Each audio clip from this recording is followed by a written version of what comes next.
Assalamualaikum warahmatullahi wabarakatuh. Perkenalkan, nama saya Andi Sihotang dari SMA Negeri 1 Dramaga, calon guru penggerak angkatan 9 Kabupaten Bogor. Dan rekan saya yang di sebelah kanan, Tina Dewi Subihartati, dan di sebelah kiri saya, Masuki Sri Mulyani. Saya akan melakukan demonstrasi kontekstual pada praktek coaching dalam supervisi akademik. Sekian dan semoga bermanfaat. Salam guru penggerak. Selamat pagi Bu Asti. Selamat pagi Pak Andi. Gimana kabarnya hari ini? Alhamdulillah baik nih. Dari kemarin saya juga mau nunggu Pak Andi, tapi Pak Andi masih sibuk ya. Ya lumayan Bu, banyak kerjaan di luar. Mantap dong. Oh ya Bu, bentar lagi mau melakukan coaching ya. Iya, saya mau melakukan coaching terhadap rekan sejawat saya, Bu Rina. Baik Bu, sebelum Bu Asti melakukan coaching, saya ingin ada beberapa hal yang ingin saya tanyakan. Iya.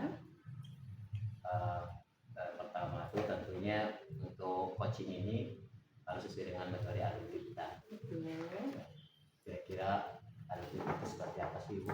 Alur kita itu pertama kita menanyakan kepada coaching itu tentang tujuannya ya Pak ya. Lalu mengidentifikasi nih permasalahan dari coaching. Terus berikutnya setelah mengidentifikasi dengan pertanyaan berbobot, nanti coaching itu sendiri diharapkan mampu menemukan solusinya sendiri gitu Pak. Lalu berikutnya coaching juga mampu bertanggung jawab atau berkomitmen dengan apa solusi yang dia akan jalankan gitu Pak dari permasalahannya. Baik Bu Asti, luar biasa. Pertanyaan berikutnya nih, boleh nggak kira-kira? Insya Allah Pak, kalau saya mampu menjawab, silakan Bapak. Baik Bu Asti, tadi sudah dijelaskan tentang alur cerita. Terusnya saya ingin menanyakan kembali dalam melakukan coaching sama coachingnya nanti, Ya. tentunya ada tiga hal tentang kompetensi yang harus dipahami oleh si coach sama dengan coaching dalam melaksanakan coaching tersebut. Oh iya, untuk menjalankan coaching, kami itu harus melakukan memiliki tiga kompetensi ya Pak ya. Yang pertama adalah kehadiran penuh ya, atau terus yang kedua adalah mendengarkan aktif, dan yang terakhir adalah kita mengajukan pertanyaan yang berbobot sesuai kata kunci dari coaching. Luar biasa ya Bu Asti. Ternyata Bu Asti sudah memahami alurnya sebagai coach nanti untuk melakukan coaching. Baik, pertanyaan terakhir nih dari saya. Kira-kira dari tiga kompetensi tersebut mungkin ada yang ingin dikembangkan oleh Bu Asti, atau untuk indikator pencapaian yang harus dicapai itu di mana sih? Oke, baik Pak.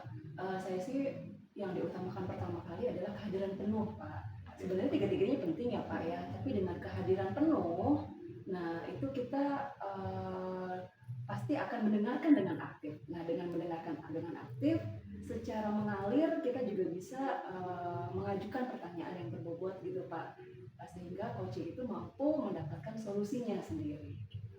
Luar biasa Bu Asti, keren dah Bu Asti mah sudah bisa menjadi coach yang luar biasa. Amin, terima kasih Baik, Pak. Bu Asti terima kasih atas waktunya, dan Bu Asti boleh melakukan coach, Oke. boleh dipanggil coachingnya. Terima kasih Bapak. Mari Pak. Assalamualaikum Bu Rina. Oh belum ada nyalain. Udah ada nyalain ya. Kan bisa diedit ya Pak. Hapus aja potong. Ya, assalamualaikum Bu Rina. Waalaikumsalam Bu Asti. Maaf ya Bu Rina ya, saya baru bisa ngobrol sama Bu Rina. Memang kan akhir-akhir ini banyak sekali ya sudah mau akhir semester ya, agak repot sedikit lah di sekolah ya Bu Rina. Gimana katanya mau ngobrol sama saya? Ini Bu Asti saya mau ngobrol sama Bu Asti tentang permasalahan saya di sekolah ya, di kelas gitu. Oh gitu. Apa nih kalau boleh saya tahu nih? Jadi gini Bu Asti, saya kan punya permasalahan dari permasalahan kebetulan ya, masalah hewan gitu ya Bu Asti ya. Karena di kelas ini saya mau masuk ke kelas ternyata masih ada gurunya. Saya tunggu sampai 15 menit, 20 menit, guru tersebut tidak keluar juga. Padahal sudah juga sudah berlalunya sudah lama. Saya hubungi anak-anak, tetap saja anak-anak tidak merespon seperti itu. Jadi saya merasa kecewa dengan anak-anak. Baik Bu Rina, jadi Bu Rina itu merasakan bahwa sama saja ya antara siswa dan guru itu tidak berbeda waktu gitu ya Bu Rina ya. Kira-kira nih Bu Rina nih, menurut Bu Rina, perubahan apa yang ingin Bu Rina inginkan gitu? Karena kan kita sudah punya keyakinan kelas ya, di sini keyakinan kelas yang sejak awal sudah kita lakukan sudah harus itu, maksudnya kita sudah ada perjanjian lah. Jadi perjanjiannya itu 5 menit paling lambat sebelum masuk kelas sudah berkondisi dengan baik dan sudah bisa memulai pembelajaran. Tetapi saat kemarin anak-anak belum bisa memulai pembelajaran, jadi saya agak kecewa seperti itu. Jadi 5 menit sebelum pergantian jam gitu ya, anak-anak sudah harus siap gitu ya Bu ya. Oke, baik Bu Rina. Kira-kira menurut Bu Rina nih, Bu Rina mengajar kelas 12 kan ya? Kira-kira menurut Bu Rina, kondisi level berapa nih kondisi siswanya Bu Rina ini? Kalau kita bikin level 0 hingga 10, ini di angka berapa? Untuk kesiapan belajar yang kemarin kalau menurut saya udah 6 ke bawah ya. Kenapa saya bilang seperti itu? Karena ketika saya sudah bersedia masuk kembali, anak-anak tetap ada yang di luar gitu, ngobrol, main HP dan segala macam, jadi tidak menghargai saya sebagai gurunya. Oke Bu Rina, untuk tadi masih di level 6 ya Bu Rina, jadi masih terlalu kecil gitu ya. Bu Rina inginkan di level berapa kira-kira kondisi ideal yang ingin Bu Rina capai? Kondisi idealnya saya inginkan adalah ya minimal 9 sampai 10 ya. Kalau untuk kondisi belajar, yang namanya kesiapan belajar atau kelas 12 ya kan sudah lebih dewasa, Lebih aktif ya. kelasnya. Untuk mencapai level 9 bahkan 10 yang tadi Bu Rina sebutkan, ada strategi nggak yang ingin Bu Rina jalankan? Apa ya? Coba saya pikirkan dulu ya. Iya baik. Karena memang riskan ya, agak susah juga bagi kondisi anak zaman sekarang. HP HP ya, apa ya? memalingkan dunia mereka gitu ya. Mungkin apa ya? Mungkin yang pertama saya lakukan membuat ini kali ya, apa sih, ice breaking kali ya untuk pembelajaran pertama ya. Tapi sebelum ada ice breaking, pastinya saya ingin menekankan keyakinan kelas dulu. Karena kalau misalkan saya melakukan ice breaking, kalau ketika saya masuk masih terjadi kejadian itu. Jadi yang pertama saya akan tekankan lagi keyakinan kelas yang sudah dibuat. Yang kedua baru kita akan melakukan ice breaking sesekali ya, karena memang kelas 12 itu nggak mungkin setiap waktu harus ada ice breaking gitu. Yang ketiga mungkin saya akan menekankan bahwa nilai di kelas 12 ini penting, karena apalagi mereka sudah kelulusan, dan terakhir mencari suasana yang baru. Mungkin ya, anak-anak kan di kelas itu kondisinya panas ya, apalagi pada zaman kemarin sekarang ya panas kelasnya. Jadi saya akan mengadakan pembelajaran di luar kelas. Tapi saya harus minta izin dulu mungkin kepada pihak stakeholdernya atau ke sekolah atau pihak kurikulum. Jadi Seperti itu ya. gitu ya Bu Rina ya, luar biasa. Tapi nggak tahu juga tuh. Di sini nih saya lihat Bu Rina ada strategi, 4 strategi gitu ya. Yang pertama adalah mengingatkan kembali sama anak-anak tentang keyakinan kelas gitu ya. Berikutnya adalah melakukan ice breaking di saat awal ataupun di pertengahan gitu ya. Terus melakukan penekanan terhadap nilai, bahwa kelas 12 itu kan nilainya itu harus kurvanya tuh harus naik gitu ya, eligible gitu kan. Berikutnya lagi suasana belajar yang dirubah, misalkan outdoor misalkan gitu ya. Udah bagus banget. Kira-kira kapan nih mau melaksanakan ini? Untuk melaksanakannya secepatnya ya, dikit lagi kita akan mengadakan ujian. Ini setelah ujian kali ya, setelah ujian asas nih PSAS ya kalau kelas 12. Nanti di semester pertama, semester kedua itu di minggu pertama akan saya lakukan keyakinan kelas kembali ya, ditekankan bahwa pembelajaran itu penting, semua guru itu penting gitu. Nanti yang kedua saya akan mengadakan SDG tadi, Iya. SDG dan sebagainya. Baik Bu Rina, jadi anak-anak diingatkan kembali tentang keyakinan kelas ya karena sudah liburan gitu ya. Berikutnya, kira-kira untuk melaksanakan apa yang Ibu rencanakan tadi, ada tidak daya dukung atau yang dapat membantu Ibu dalam pencapaian tujuan Ibu? Daya dukung yang pertama dan utama mungkin ya adalah rekan sejawat, karena dengan kita ada diskusi dengan rekan sejawat ini maka akan ada solusi yang didapatkan. Kita saling berbagi pengalaman dan berbagi solusi. Yang kedua model ya, karena kan kita diskusi. Alhamdulillah nih Bu Asti luar biasa nih sudah melakukan coaching. Ya, alhamdulillah Pak. Tadi juga coachingnya juga luar biasa, mampu menemukan solusi permasalahannya sendiri gitu Pak. Saya sampai terharu loh mendengarkan Bu Asti bisa coaching seperti ini, luar biasa.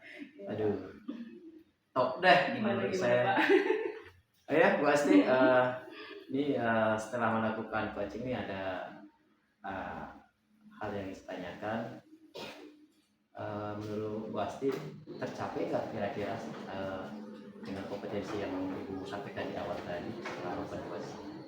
Sampai Alhamdulillah tercapai Pak. Tadi saya sudah melakukan coaching dengan alur kita. Saya menanyakan tujuannya, mengidentifikasi, lalu menanyakan rencana aksi. Saya juga menanyakan tanggung jawab dan komitmen coach terhadap solusi yang beliau temukan begitu. luar biasa Bu Asti. Terus umpan balik dari saya nih Bu Asti ini setelah amati percakapan Bu Asti dengan coach tadi, Bu Asti juga bisa memberikan pertanyaan-pertanyaan yang berbobot kepada coachingnya. Ya, acung jempol nih dari saya nih coaching luar biasa. Sehingga si coach tersebut bisa menemukan solusi dari permasalahan yang dia hadapinya. Alhamdulillah Pak. Jadi bukan hanya sebagai seorang coach juga, Ibu juga sudah menjadi seorang pendengar yang aktif terhadap coachingnya. Terus coachingnya bisa merasa nyaman untuk menyampaikan permasalahannya kepada coach, terus dapat mencari solusinya. Luar biasa deh, pasti. Aduh, keren. Oleh Om nanti bagilah ilmunya juga. Sama-sama, saya juga lagi pada dalam proses belajar ya Pak ya. Oke, Bu Asti, mungkin itu aja ya untuk hari ini. Luar biasa, terima kasih banyak ya. Bapak, terima kasih juga Bapak sudah menemani kami dalam tadi observasi ya dalam proses coaching. Mungkin semoga ilmunya bisa berbagi dengan orang yang lain dan sukses untuk Bu Asti. Iya, sama-sama Bapak, doain sama buat Bapak juga. Amin. Terima kasih. Sehat-sehat selalu ya Pak Asti ya. Iya. Terima kasih ya. Saya pergi dulu ya Pak ya. Apa nanti dipotong-potong aja. Oke, siap, udah mulai. 11 menit. Bagaimana nih, apa kabar Pak Agus? Alhamdulillah Bapak Andi. Pak Andi sehat Pak? Alhamdulillah sehat. Emang tadinya nggak dipasang? Oh iya tadi. Aduh, ketemu lagi Bapak dengan saya nih. Iya Bapak, ini maaf mengganggu waktunya sebentar Pak ya. Bapak, senang ya ngobrol-ngobrol dengan Bapak juga. Iya Pak. Oh iya Pak, apa yang ingin disampaikan oleh Bapak Agus di percakapan yang singkat ini? Oke Bapak, sebelumnya saya mohon maaf Pak mengganggu waktunya sebentar. Ada beberapa hal yang ingin saya utarakan Pak mengenai rekan-rekan sejawat di sekolah. Kalau saya amati ini Pak, ternyata masih ada beberapa guru yang mengabaikan disiplin kerjanya Pak. Seperti guru yang telah datang ke sekolah, sementara para siswa sudah menunggu kehadiran gurunya, kemudian sehingga waktu terus berjalan, akibatnya pelaksanaan proses belajar mengajar bagi siswa terlambat Pak. Dan siswa ada juga yang sampai ribut dalam kelas, bahkan ada yang bermain-main sampai di halaman sekolah Pak. Nah, ini kan bukan contoh yang baik Pak ya menurut saya. Jadi guru itu kan sebagai pendidik harus menjadi contoh teladan bagi siswanya, terutama dalam menegakkan disiplin. Seharusnya kan datang tepat waktu ke sekolah untuk melaksanakan tugas dan kewajibannya Pak. Seperti itu Pak. Wah, ini berkaitan dengan disiplin Bapak ya, Iya terkhusus Pak, untuk Bapak Ibu guru yang ada di sekolah iya betul. bisa hadir tepat waktu. Iya Pak, Emang iya sih kendala juga Pak kalau memang gurunya telat. katakanlah telat mungkin ya, ya pasti Iya Pak, anak-anak juga terbengkalai. iya. Ya seperti itu Baik Pak. Bapak Agus, kira-kira apa yang ingin Bapak Agus dapatkan dari percakapan ini? Iya Pak, saya sih berharap Pak dengan percakapan kita saat ini ada solusi Pak buat semua pegawai yang ada di sekolah kita khususnya dapat menjadi teladan bagi murid-murid kita di sekolah Pak, dan semua pegawai di sekolah tanpa terkecuali itu dapat menerapkan budaya positif di sekolah Pak. Salah satunya tadi Pak itu disiplin waktu pada saat kedatangan dan kepulangan waktu kerja. Itu aja sih Pak. Berarti Pak Bagus berharap di sekolah itu bisa tercipta budaya positif Bapak ya, Iya Pak, ya khususnya terutama bisa oleh terutama tadi disiplin waktunya Pak. disiplin waktu. Ya, Ya sih, salah satu penunjang untuk apa yang Bapak sampaikan tadi, memang harus ada budaya positif harus tercipta dan terwujud di sekolah. iya, Jadi bukan hanya sekedar siswa doang yang harus datangnya tepat waktu, Bapak ya. iya, iya Pak. Guru juga, alangkah Betul. baiknya bisa lebih awal. Iya, iya. Ya, Baik, Bapak Agus. Eh, kalau menurut Bapak Agus nih, ukuran guru dikatakan berhasil dalam rencana aksi yang akan dilakukan oleh Bapak itu seperti apa gitu? iya Pak. Kalau menurut saya Pak, rencana aksi yang dapat dikatakan berhasil itu ketika semua pegawai sekolah, khususnya guru itu datang ke sekolah 15 menit sebelum masuk kelas Pak. Dan ketika murid datang ke sekolah itu sudah disambut oleh guru-gurunya, sudah menunggu di depan gerbang, kemudian ada siswanya datang, dia menyalami satu persatu, terus dengan senyuman yang hangat juga. Jadi mereka tuh semangat Pak belajarnya. Mereka datang ke sekolah, sudah ditunggu gurunya, dikasih senyuman, dia akan merasa senang gitu Pak. Ya betul juga sih. Ya kalau kita bisa seperti itu, mungkin siswa ya pasti lebih senang, lebih dekat Iya, dengan kita. lebih dekat Memang Pak. harusnya idealnya itu harus guru lebih dekat dari siswanya ya, seperti itu Iya, Pak ya. iya Pak. Nah, untuk tadi mewujudkan budaya positif yang sudah kita bahas tadi ya, bisa Iya, menyambut siswa di depan sekolah, iya, menyalami. Baik Pak, kalau idealnya nih itu ada di angka 10 nih. Nah, iya Pak. sekarang guru-guru yang ada di sekolah Bapak itu sudah menjalankan budaya positif, terutama disiplin waktu. Misalkan Iya, nih, kalau dari angka 1 sampai 10 berada di angka berapa sih menurut Bapak untuk mencapai tujuan budaya positif tadi?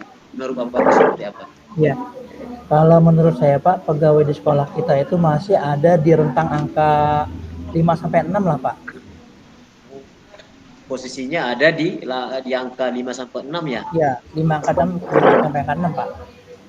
Menurut Bapak apa kendalanya sehingga hanya mencapai di angka 5 sampai 6 saja? Ya. Kalau menurut saya sih ada beberapa kendala Pak untuk melaksanakan rencana aksi tersebut. Salah satunya itu peraturan mengenai tata tertib dan disiplin guru di sekolah itu belum disepakati dan diterima bersama Pak oleh semua warga sekolah. Ya. Mungkin ya, terus perilaku pribadi masing-masing guru itu juga sulit dikendalikan Pak, karena mereka itu memiliki persepsi dan keinginan yang berbeda mengenai pelaksanaan tugas mereka.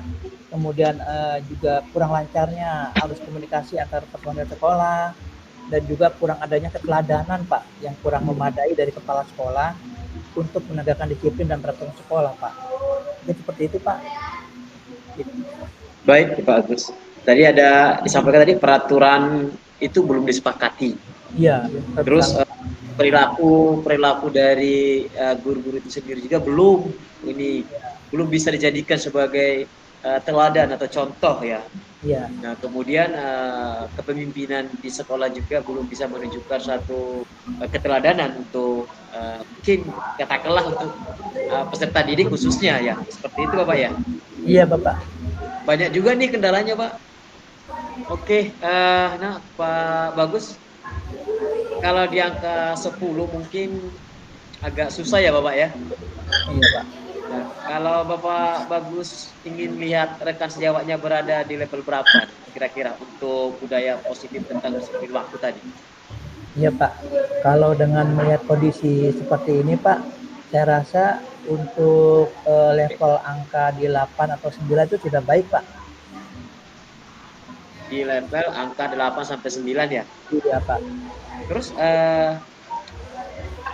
apa yang bisa Bapak lakukan untuk mencapai angka tersebut? Dari di angka 8 sampai 9 kata Bapak. Iya Pak. Jadi menurut saya itu ada beberapa strategi Pak untuk mencapai target tersebut. Salah satunya itu yang pertama adalah memperkenalkan disiplin dan tata tertib atau peraturan kepada guru sehubungan dengan pelaksanaan kerja di sekolah Pak. Jadi yang pertama itu kita kenalkan dulu disiplinnya dan tata tertib sekolah itu bagaimana, kita sosialisasikan lagi kepada guru-guru kita. Nah yang kedua Pak, mungkin kita bisa memberikan teguran Pak atau peringatan bagi guru yang melanggar disiplin kerjanya Pak, supaya nanti ke depannya dia tidak diulangi lagi. Dan yang ketiga Pak, mungkin kita bisa membuat pernyataan secara tertulis bagi guru yang melanggar disiplin dalam bekerja. Dengan maksud itu nanti ke depannya agar tidak terulang lagi pelanggaran yang sama Pak. Dan yang terakhir mungkin kita bisa mengevaluasi pelaksanaan disiplin guru dalam mengajar, apakah sudah berjalan dengan baik atau belum. Mungkin itu Pak strategi yang saya akan coba laksanakan ke depannya Pak. Ada 4 strategi ya Bapak yang Bapak buat ya. Memperkenalkan disiplin, memberikan teguran atau peringatan, kemudian Pak. membuat surat pernyataan secara tertulis, kemudian ada mengevaluasi. Luar biasa. Oke, menurut Bapak kapan nih kira-kira hal ini bisa atau hal tersebut bisa dilakukan selama Bapak Agus? Gitu. Ya. Menurut saya Pak, minggu-minggu ini kali ya Pak ya, harus cepatnya juga Pak, supaya tidak berlarut-larut. Nanti kasihan juga anak-anak kita di sekolah, kalau kan gurunya sering terlambat, mereka belajar juga jadi terbengkalai, anak-anak jadi juga nggak perhatiannya menjadi berkurang. Jadi menurut saya harus cepatnya Pak. Oh iya. Kemudian menurut Bapak perlu nggak sih ada orang yang dilibatkan untuk membantu rencana tersebut? Atau mungkin siapa sih kira-kira yang Bapak mungkin bisa dilibatkan untuk membantu Bapak? Ya, jadi untuk melaksanakan rencana aksi tersebut Pak, biar berhasil dan sukses, saya rasa semua warga sekolah perlu dilibatkan Pak, seperti kepala sekolah, guru-guru, pegawai sekolah seperti penjaga juga, atau penjaga malamnya, murid-murid kita juga di sekolah, kemudian orang tua, itu semua perlu dilibatkan Pak. Jadi mereka biar tahu ada semacam konsekuensi bersama yang ada di sekolah kita itu Pak. Oke, baiklah Pak Bagus. Ini kita sudah ada di ujung percakapan nih. Nah, apa yang Bapak dapatkan dari percakapan ini? Iya Bapak, sebelumnya terima kasih ya Pak. Saya sudah dapatkan sama-sama dari percakapan ini, ada pencerahan dari Bapak yang awalnya saya kebingungan harus berbuat apa supaya rekan-rekan sejawat kita semua di sekolah ini dapat menerapkan budaya positif, terutama disiplin waktu ya, sehingga bisa menjadi teladan Pak bagi murid kita di sekolah. Karena biar bagaimanapun orang tua pasti memperhatikan kita Pak. Orang tua melihat gerak-gerik kita di sekolah Pak. Kalau kita sering terlambat, apalagi kita waktunya itu terlambat lama, memperhatikan Pak. Jadi kurang baik juga menurut saya Pak. Oke, kalau begitu Pak Bagus, ini sudah kayaknya waktu kita sudah habis nih. Kita ketemu lagi di minggu depan ya. Kalau mau ada diobrolin lagi, boleh dong kita berkomunikasi lagi. Silakan Pak, jangan sungkan ya. Semoga pegawai-pegawai yang ada di sekolah Bapak juga ya, setelah kita membicarakan hal ini ya, bisa didiskusikan nanti di sekolah, ya, bisa disampaikan ke teman-temannya ya, minimal Bapak bisa menyampaikan lah dengan apa yang sudah kita bicarakan hari ini. Iya, ya Pak, ya Pak. Ya, terima kasih Bapak. Untuk itu Sama-sama. saya mohon Waalaikumsalam. kembali ke kelas Pak. Assalamualaikum. Silakan Pak, silakan kembali. Terima kasih Bapak. Stop rekam.